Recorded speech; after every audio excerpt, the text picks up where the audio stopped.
l'idéologie politique repose entièrement sur les valeurs que prône un parti politique.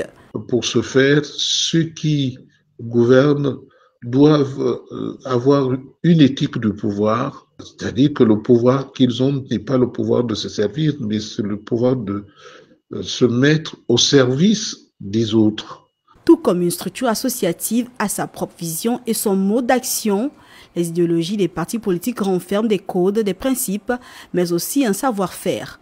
L'objectif demeure la volonté des membres à souhaiter contribuer efficacement à la gestion de la cité. Quand un parti politique a une idéologie, ça se sent à travers son programme politique et son projet de société.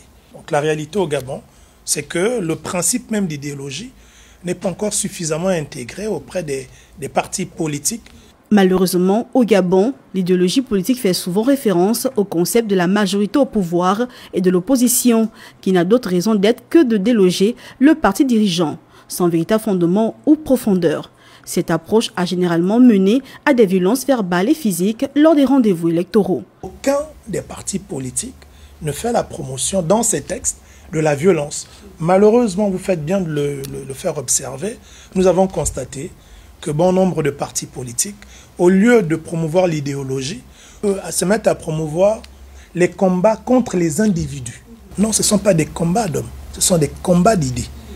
Et ce qui fait que pour une population qui n'est pas suffisamment éduquée politiquement, lorsque cette population écoute le message du leader, observe par exemple les violences verbales de ce leader, cette population pense, malheureusement, que s'opposer, c'est être violent envers ceux qui pensent différemment. Après le référendum et l'élection du 12 avril, le Gabon rentrera dans la 5e République. Il sera désormais question de revoir le nombre, mais aussi les idéologies des partis politiques.